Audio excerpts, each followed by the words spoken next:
Hey friends, Mario Cavallo here. I don't know exactly how to categorize this video because this video is definitely about our happiness and human behavior. And at the same time, it's about philosophy and spirituality, about being a good person. And at the same time, it's definitely a geopolitics topic because it's definitely about a very controversial topic about China and the rest of the world. So here goes. Cameras, God, and Santa Claus. What do they all have in common? Well, they have one thing in common. And that one thing should get a really wonderful result in how human beings behave, our behavior. Whether or not we're a good person doing good things for other people, or whether we're a bad person and doing bad things that harm other people and selfishly benefit ourselves. Okay, fine. Now, the thing is that the result is very, very different when you look at I'm going to call it the continental area of China compared to the continental area of the United States and compared to the continental area of Europe, okay? In general, the European Union, okay, and the UK. So what am I talking about? What do cameras, God, and Santa Claus all have in common? They're watching you. Now, when it comes to children, we all know the tradition. The tradition is, were you a good boy all year long? Because that's going to affect what gifts you get this year. Santa was watching. Were you a good boy all this year, Johnny? Yes, I was. Oh, I hope I get my nice big radio controlled car that I wanted, or my Nintendo Switch, or whatever. For adults, it's thousands of years of philosophy and spirituality, the idea that, hey, God is watching. And this is the moral question for every one of us. Are we behaving well? Am I a good person? Okay, because God is watching. Okay.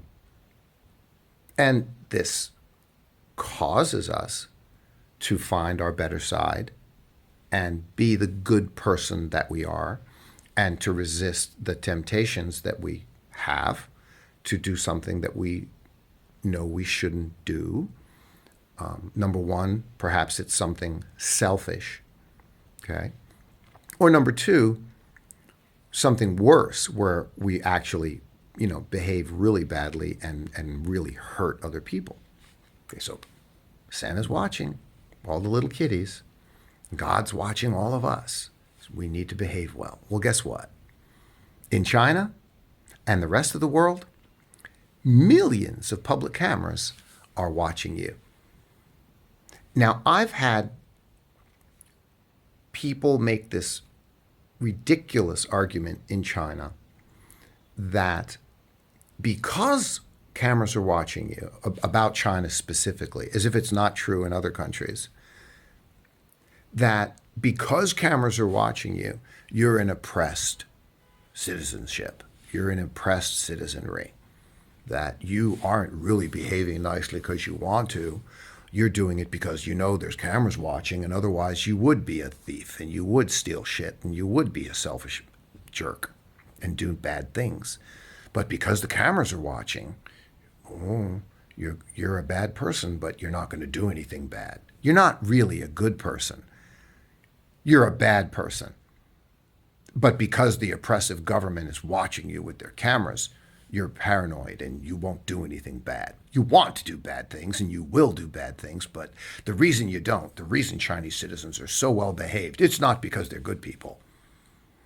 It's because they're bad people, but the cameras are watching them and it's the oppressive CPC doing it. I mean, this is utter nonsense. So the reason this is utter nonsense, and I can't explain what has happened, this monumental shift in Chinese society that has occurred over the last 10 to 15 years. I can't say that I know what caused it, but I'm implying that what we're talking about here is that it's the cameras that caused it. And that is, it's not true because the cameras were there before. Are there more cameras now? Yes, to manage the population's traffic control and all kinds of things. Yes. Okay, not for evil, oppressive purposes. But again, this is what anti-China idiots will say. Nevertheless, something extraordinary happened in Chinese society over the last, I'm just going to call it 10 years, over the last decade. And I don't know. It was a collective raising of the conscience, of their conscience to be better, to be proud of who they are as Chinese and how they treat each other. I don't know. Or it's just the cameras because we're being watched. Otherwise, we'd steal everything from everybody. Because everyone that lives here in China has noticed, especially the foreigners who are here. And, you know, guys, I don't know at this point how many foreigners are in China. Not that many. A lot of them left during the pandemic and haven't come back. Okay. Maybe there's 60,000 foreigners in Shanghai. Call it 50, I don't know, 50,000 in Shanghai, 50,000 in Beijing, 50,000 or 100,000 down in Guangzhou, Shenzhen. And then when you go to the second tier major cities, of which they still call first tier cities in China, you've got, I'm going to say, 2,000 foreigners in Chengdu, Chongqing, Tianjin, Shenyang, here where I live. Maybe 2,000 foreigners in Dalian. You've got Intel over there. You get the idea. So in total, is there maybe 300,000 foreigners, Western Caucasian foreigners, okay, in China. Now, there's another population of Koreans and Japanese, Asian foreigners as well, and I think that might be another 300,000 people. Well, guys, this is a country where, you know, the 40 major cities of the country alone is something like 700 million people. And then you've got another 700 million people out in the countryside, mostly in the farming areas, right? The third and fourth tier cities. So there's a very small population of foreigners in a 1.4 billion population country. Nevertheless, all of us as foreigners have noticed this, along with all of our Chinese friends and family that we have in the community. And that is that China has become an ultra safe and civilized country. China is no longer a civilized country. It's ultra civilized. That's, and what am I referring to? I don't have a lock on my bike. People report everywhere that their things never get taken anymore. Nothing gets stolen in public. Okay? 20 years ago, I was living in Shanghai, and I went into a Starbucks, put my laptop, backpack, and coat on the back of the chair, went up to order my coffee, and 3 or 4 people saw me, and including the staff person behind the counter, and said, don't leave your stuff there and come here and order your coffee. Someone might take it. Well, that was 20 years ago. It's not that way anymore. And I mean to an extreme degree.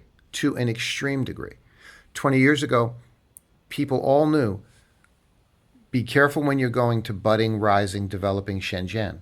It's a circus down there. And there's thieves all over the place stealing crap. Okay? In Shanghai, I got a mobile phone stolen from me while I was walking along People's Square area, okay, the walking street. And everyone knew there was thieves all around. Be careful, be careful. Okay, there's these pickpocket types. I'm telling you that now that's gone. It's gone. It disappeared. Now there was plenty of cameras on People's Square and in the streets back then, but now the behavior is completely different. Okay, and is it wonderful? Yeah, it is. It's wonderful. It's amazing to be able to tell you this. I don't have a lock on my bike. Now, I happen to live in Shenyang. That's a 10 million maybe 9 million population urban city. Like any other major urban, crowded, busy Asian city. Okay? Bangkok, Hong Kong, any of the main urban cities on mainland China. Okay? Kuala Lumpur. Crowded, dense, modern urban cities. Okay, I don't have a lock on my bike. And I go to the local McDonald's for coffee. They happen to have a McCafe in my McDonald's, and so they serve nice, fresh coffee. I go into that McDonald's. I go upstairs. It's a big, big area. I sit. I put my phone's on the table. My jacket's there. And I need to go run to the bathroom to do, take a wee. I don't take my phone with me. I don't even think about it. Okay? I'm not worried that someone's going to take it. No one's going to take it. Okay? Same with people with laptops. It's the same story. You're sitting, you're doing your work in a Starbucks or in a Luckin Coffee, wherever you happen to be, in some shop, some restaurant. You're going to get up to go to the restroom or whatever. You walk away from your table.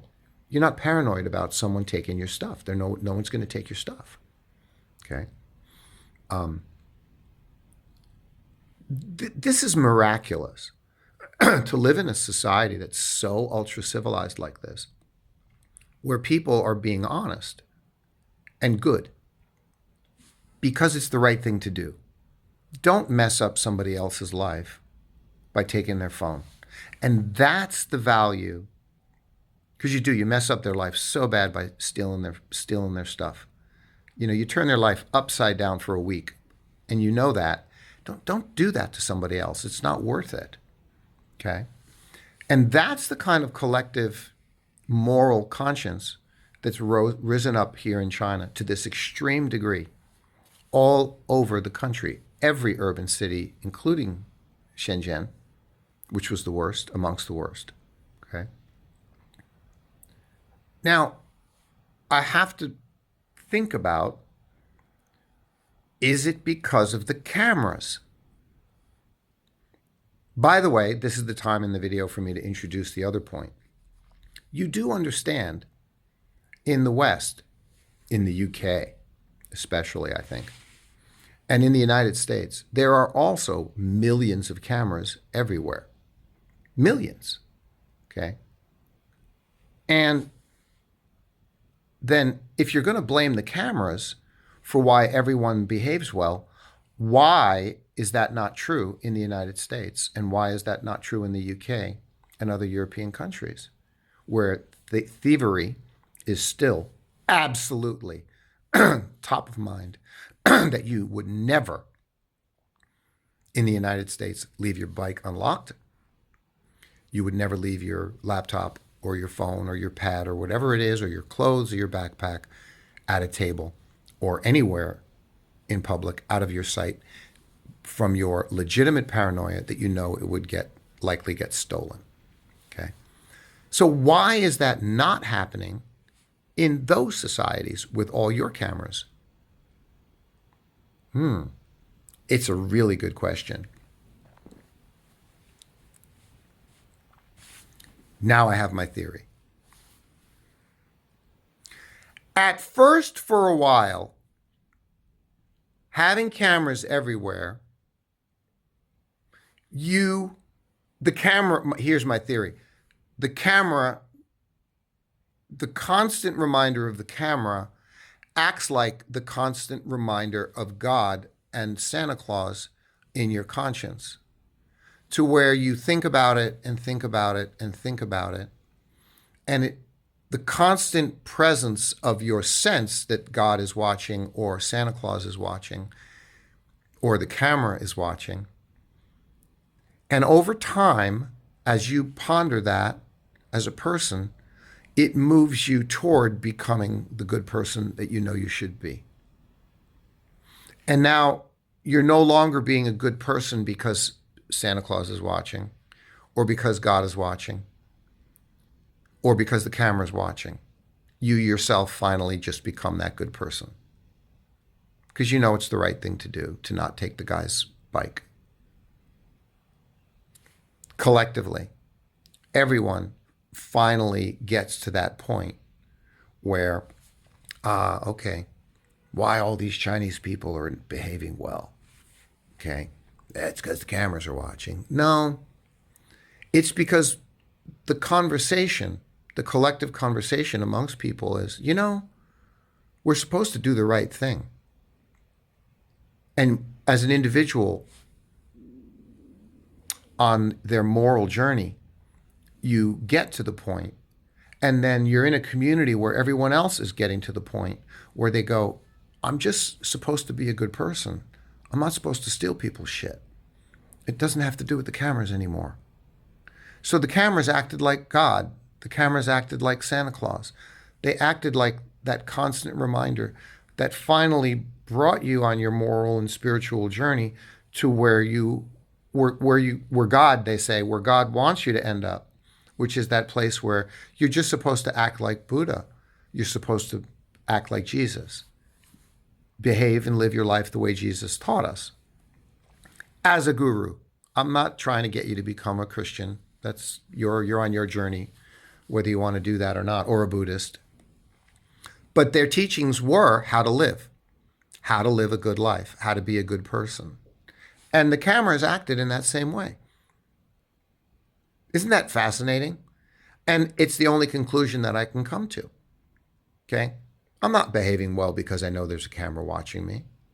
But all those cameras being there watching, just like God, just like Santa Claus, finally got me to the point where I'm like, wait a minute, I'm supposed to be good.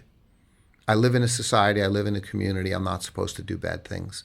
And I don't want to do bad things and mess up somebody else's life just because I want a laptop. That's it. I think it's interesting. I think it's fascinating. I hope you've enjoyed this little chat about morality and geopolitics and all of these things. It's very disturbing to me to think about the idea that for some reason in the United States, all the cameras didn't help at all. I don't know what's going on over there. I can't deny that is one seriously messed up, deteriorating society for lots of reasons. And all the cameras in the world hasn't helped. Don't know, don't understand it. I really don't understand it. But I do know I'm extraordinarily happy. I moved here to this country 25 years ago. And yeah, you always have to be worried about people stealing your stuff for the first 15 years. But now, this last 10 years, it's a different world. It's ultra civilized. Here in China. They don't want you to know. They don't want you to understand this. They've continued with their endless bashing of ridiculous lies about what the government's doing and everything, and about the people, and oppression of this and oppression of that. And it's all just nonsense. I'm telling you, all of it is nonsense. Okay. That's it, gang. I hope you found this interesting, and we'll catch you next time.